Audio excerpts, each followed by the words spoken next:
నమస్తే BRK న్యాయవేదిక phone in కార్యక్రమానికి స్వాగతం. ఈరోజు ప్రత్యేక అంశము హడలెత్తిస్తున్న నేరగాళ్లు, సైబర్ నేరగాళ్లు. పోలీసులు ఎంత అవగాహన కల్పిస్తున్నా సైబర్ నేరగాళ్ల చేతిలో చిక్కుకునే వారి సంఖ్య రోజుకు తగ్గడం లేదు. రోజు ఏదో ఒక చోట ఇలాంటి సంఘటనలు చూస్తూనే ఉన్నాం. అయినా జనాల్లో మార్పు రావడం లేదు.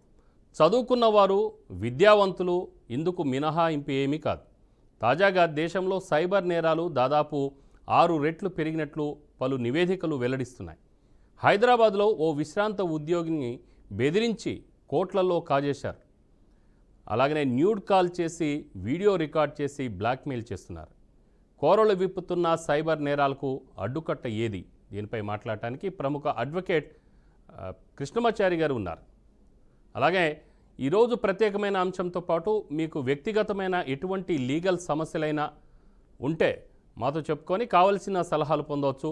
నేటి బీఆర్కే న్యాయవేదికకు స్వాగతం. ప్రస్తుతం మనతో స్టూడియోలో ప్రముఖ అడ్వకేట్ కృష్ణమాచారి గారు ఉన్నారు. వారికి స్వాగతం పలుకుదాం. నమస్కారం సార్. నమస్కారం అండి. బీఆర్కే వీక్షకులందరికీ నమస్కారం. అలాగే బీఆర్కే ఛానల్ వారికి కూడా నమస్కారం. Yes sir. ఇక మనం ప్రతి దేశవ్యాప్తంగా కాదు, అసలు ప్రపంచవ్యాప్తంగా ఈ సైబర్ నేరాలు అనేది ఒక విధంగా రోజుకు కొత్త పంథాను మార్చుకొని నేర ప్రవృత్తిని వారు ముందుకు తీసుకెళ్లే ప్రయత్నాలు చేస్తున్నారు. మీ దృష్టికి వచ్చిన నేరాలు ఎలాంటివో తెలుగు ప్రజలకు తెలియజేస్తారా? సైబర్ క్రైమ్ ఎన్ని విధాలుగా జరుగుతున్నాయి? సైబర్ క్రైమ్ అనేది చాలా రకాలుగా జరుగుతుంది. అది ఒకటని కాదు, వివిధ రకాలుగా ఉన్నాయి. అట్లాగే fake profiles on social media, WhatsApp DP fraud, cyber terrorism, e-commerce frauds, cyber stalking, identity theft, data theft, insurance frauds, gift frauds, matrimonial frauds, political and commercial cases, OLX frauds, marketing frauds, job frauds, customer care frauds, loan frauds, KYC frauds, visa frauds, ransom frauds, lottery frauds, business frauds, source code theft, breach of privacy and confidentiality and other computer related crimes, email spoofing, email spamming, email bombing, sending threatening emails, email frauds, phishing emails, any other online crimes. So ఇలా number of crimes, cyber crimes జరుగుతూనే ఉన్నాయి. మీరు నిరంతరం ఏదో ఒక వార్తలు చూస్తూనే ఉన్నాం.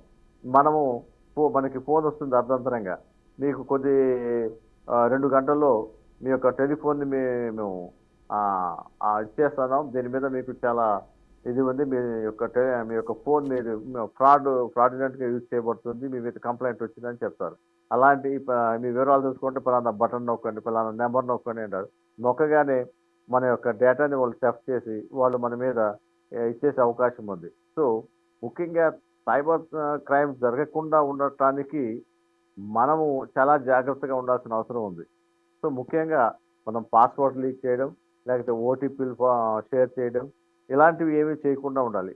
ముఖ్యంగా మన మొబైల్స్లో మాల్వేర్ కానీ ఇలాంటివి ఏమైనా ఉంటే వాటిని మనం నిరోధించడానికి కొంచెం సాఫ్ట్వేర్స్ అప్డేట్ చేసుకుని, సెక్యూరిటీ సాఫ్ట్వేర్ తీసుకుని ఉండాల్సిన అవసరం ఎంతైనా ఉంది.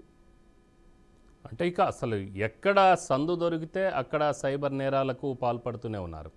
అంటే దీన్ని బట్టి చూస్తుంటే సార్, ఇప్పుడు గ్రామీణ ప్రాంతాల్లో కొద్దిగా గొప్ప చదువుకొని ఆండ్రాయిడ్ మొబైల్స్ ఉంటాయి వాళ్ళ చేతుల్లో. అలాగనే ఇప్పుడు ఫోన్పే, గూగుల్ పే లాంటివి కూడా అన్నీ వచ్చేసాయి. సో కొంత చదువుకొని అవగాహన ఉన్న వ్యక్తుల్లో కొంతమంది ఉంటారు. కానీ ఈ సైబర్ నేరాలకు సంబంధించిన వీళ్ళ యొక్క ఆగడాలు ఎలా ఉంటాయి ఏంటనేది కుయుక్తి అనేది పాపం గ్రామీణ ప్రాంతాల్లో ప్రజలు ఉంటారు, వాళ్ళకి ఏం తెలియదు. సో అలాంటి వ్యక్తులకు కూడా ఇది పొంచి ఉన్నదని చెప్పేసి మనం భావించవచ్చు ఇప్పుడు మీరు చెప్పిన దాని ప్రకారం చూస్తే. సో ప్రభుత్వము వీరికి అవగాహన పెంచడం కోసము ఏ రూపాల్లో అవేర్నెస్ కార్యక్రమాలను తీసుకువెళ్తుంది ముందుకు? ముఖ్యంగా ప్రభుత్వంపై బాధ్యత ఉంది. నేషనల్ సైబర్ క్రైమ్ పోర్టల్కి మనం వెళ్ళినట్టయితే వారు అవేర్నెస్ ప్రోగ్రామ్ గురించి కానీ, సైబర్ క్రైమ్స్ గురించి కానీ, ఎక్కడ రిపోర్ట్ చేయాలి, ఎలా చేయాలి, దాని మీద వివిధ రకాలుగా మనకి సేవలు అందిస్తున్నారు. అయితే ఈ సైబర్ క్రైమ్ పట్ల అవగాహన అనేది సామాన్యుడికి ఇంకా చేరట్లేదు. ఈ సైబర్ సెక్యూరిటీ గురించి సామాన్యులకి చేరకపోతే అది మనం ఆన్లైన్ పోర్టల్లో ఉన్నంత మాత్రాన పెద్ద ఉపయోగం ఏమి ఉండదు. కాబట్టి దీని అవగాహన సదస్సులు, అవగాహన ఏర్పాటు చేసే విధంగా మన సిస్టమ్ మారాలి. ఎడ్యుకేషన్ సిస్టమ్ మారాలి. అలాగే ఆ యొక్క చట్టాలు, సైబర్ లాస్ ఏవైతే ఉన్నాయో అవన్నీ కూడా ప్రజలకు అర్థమయ్యేలా ఉండాలి. ప్లస్ ఇంకొకటి ఏంటంటే సైబర్ ఫ్రాడ్స్ ఎలా జరుగుతాయి, వాటిని ఎలా ఎలా నిరోధించాలనేది కూడా కామన్ మ్యాన్కి రీచ్ అయ్యే విధంగా మనం అవగాహన సదస్సులు కనుక ఏర్పాటు చేయగలిగితే తప్పనిసరిగా చాలా వరకు మనం ఈ సైబర్ క్రైమ్ నిరోధించవచ్చు. అలాగే ఇప్పుడు మీరు చెప్పినట్టుగా ఇప్పుడు అన్ఎడ్యుకేటెడ్ పీపులే కాదు, ఈవెన్ ఎడ్యుకేటెడ్ పీపుల్ కూడా ఈ యొక్క సైబర్ దాడులకు బలవుతున్నారు, చాలా నష్టపోతున్నారు కూడా.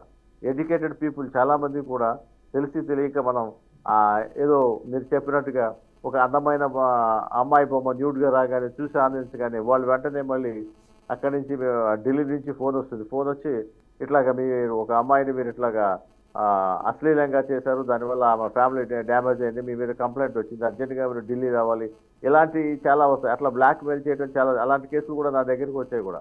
సో ఇలా చాలామంది బలవుతూనే ఉన్నారు. అమాయకంగా తెలివైన వాళ్ళు, చదువుకున్న వాళ్ళలో కూడా అమాయకులు ఉంటారు. అంటే అందరూ కూడా యొక్క ఈ సైబర్ టెక్నాలజీ మీద పూర్తి అవగాహన ఉండదు. ఎడ్యుకేటెడ్ అయినంత మాత్రాన ఈ సైబర్ టెక్నాలజీ మీద అవగాహన ఉంటుందని అనుకోవద్దు. ఈవెన్ సాఫ్ట్వేర్ ఇంజనీర్లు కూడా కొన్ని సందర్భాల్లో మోసపోయిన సందర్భాలు ఉన్నాయి. ఇప్పుడు మీకు ఒకటి ఈ యొక్క వేదిక సందర్భంగా ఒక కేసు గురించి చెప్తాను, కొంచెం నాకు టైం వేయండి. ఎందుకంటే ఇది ప్రజలు తెలుసుకోవాల్సిన అవసరం ఎంతైనా ఉంది. రాజా ఉత్తమ్ అనే వ్యక్తి ఆయన software engineer, he is from Bihar.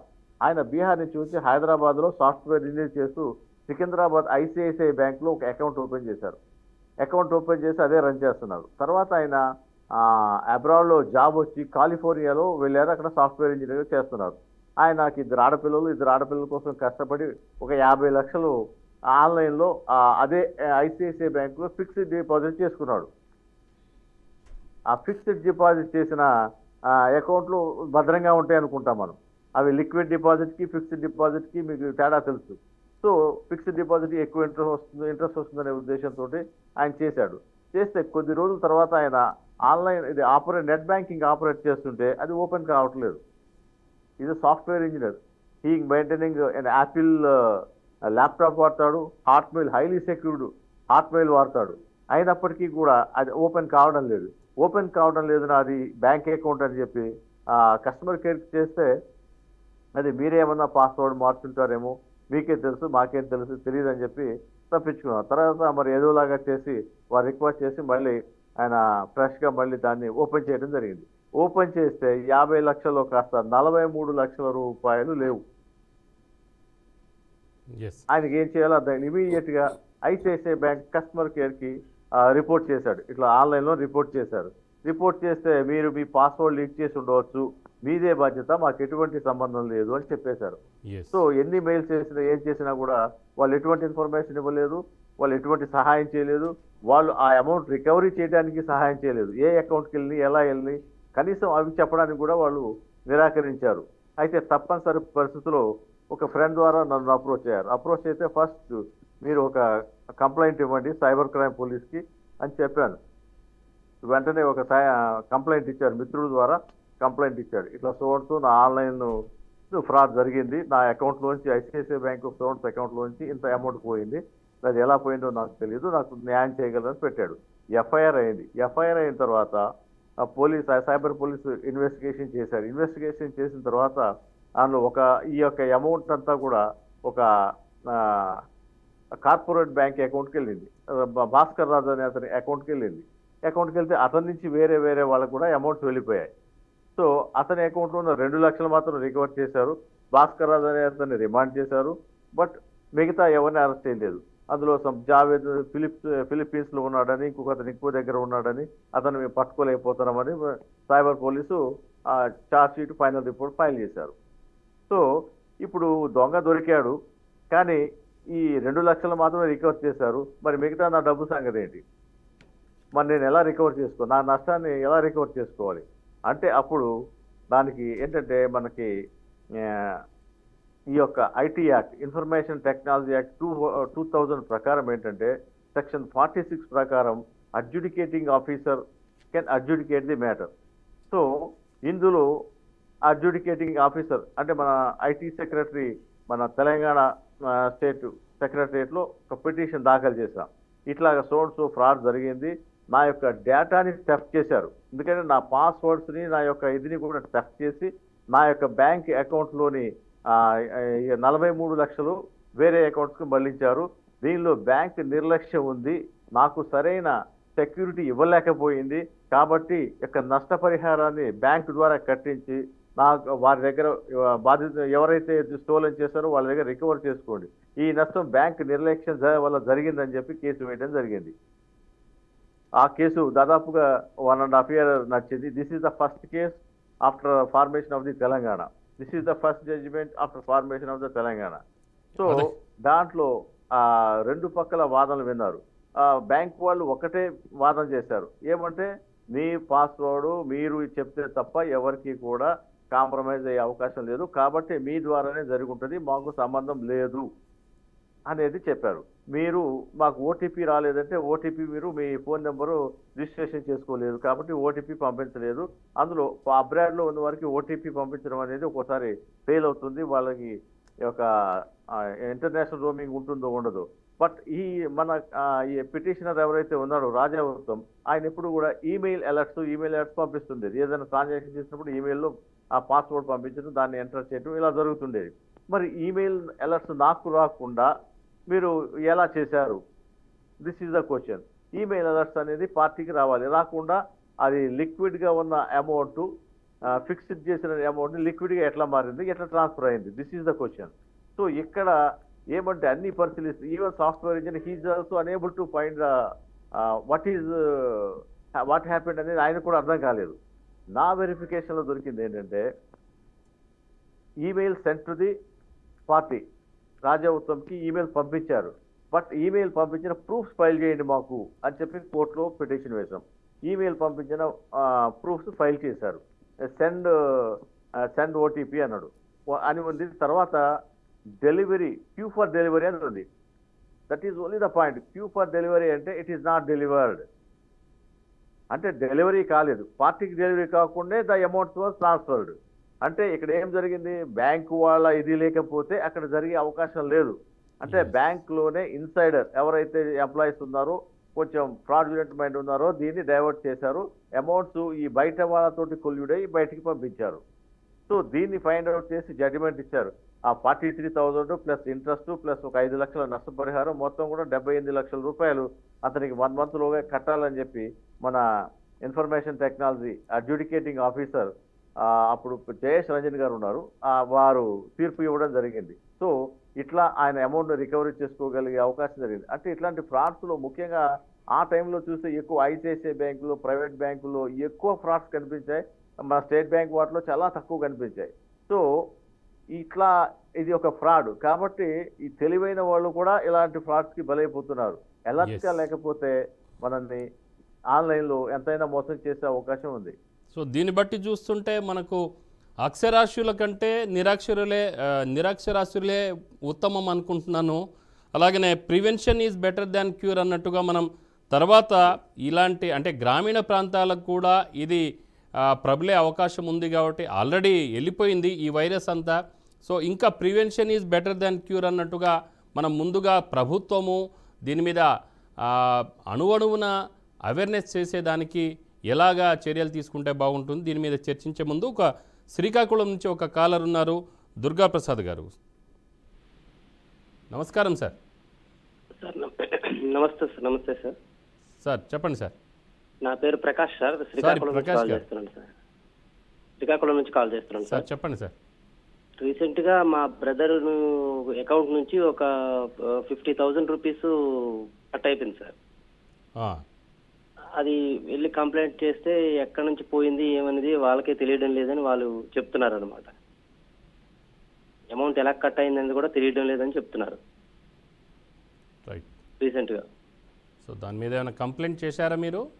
అది బ్యాంక్ కంప్లైంట్ చేశాం సార్, పోలీసులు కూడా కంప్లైంట్ చేస్తే వాళ్ళు చేస్తాం సార్, చూస్తాం, దాన్ని ఒకసారి ఎంక్వైరీ చేస్తాం అని చెప్పి అని అంటున్నారు.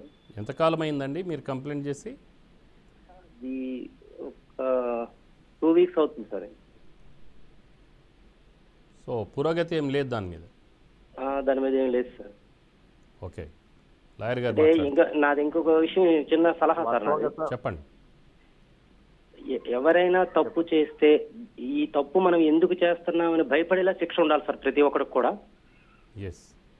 నేను అనుకుంది ఏంటంటే, ఇప్పుడు ఎవరైనా ఏదైనా దొంగతనాలు చేసినా, ఏదైనా తప్పులు చేసినా పోలీసులు తీసుకెళ్లి స్టేషన్ లో తలకు ముసుగులు వేస్తున్నారు.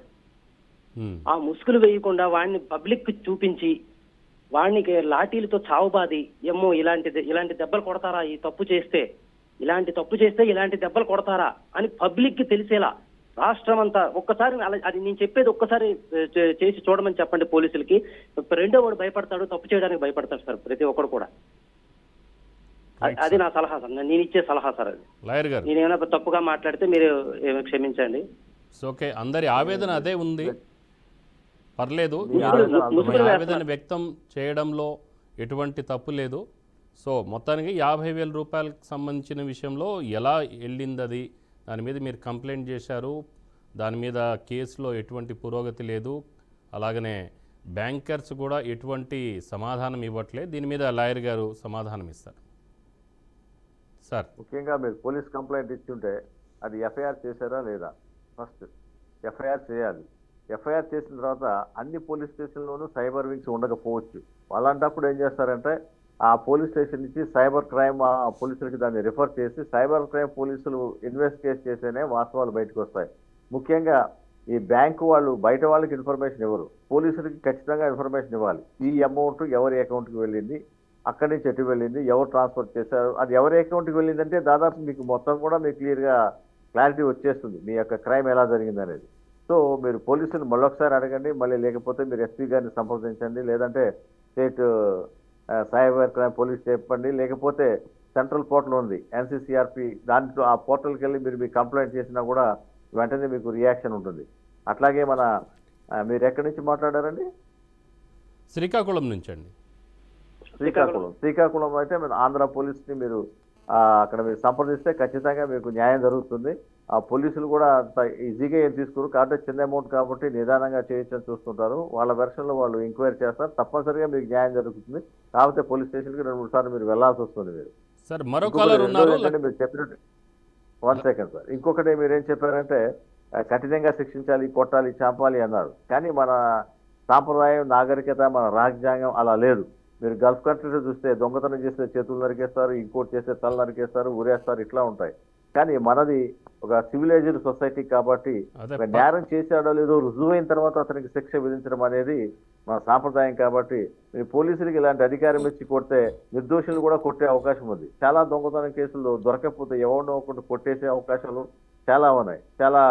అలాగే ఈ యొక్క కస్టోడియల్ డెత్స్ చాలా కూడా జరిగాయి. ఒకసారి నిర్దోషులు పడకూడదనే ఉద్దేశంతో మనకి ఈ ప్రాసెస్ లీగల్ ప్రాసెస్ అంటూ ఉంది. కాబట్టి మనం లీగల్ ప్రాసెస్ని ఎంకరేజ్ చేయాలి, కానీ తొందరపాటు చర్యలు ఇలా చేయకూడదని నేను అంటున్నాను. తో పాటు పరివర్తనం రావాలనేది మన భారతీయ సంస్కృతి, మన భారతదేశ యొక్క అంటే రాజ్యాంగం కానీ లా అండ్ ఆర్డర్స్ ఏదైనా సరే నిందితులకు శిక్షతో పాటు పరివర్తనం రావాలనేది మాత్రమే మనం కోరుకునేది. వాళ్ళు తిరిగి సమాజంలో మంచి వాళ్ళు అయిపోయి సమాజంలో అందరితో కలిసిమెలిసి ఉంటూ మంచి జీవితం జీవించాలనేది మన ముఖ్య ఉద్దేశం. అది చాలా బ్రాడ్ మైండెడ్గా తయారు చేయబడిన రాజ్యాంగం అనేది లా అండ్ ఆర్డర్స్ అండి.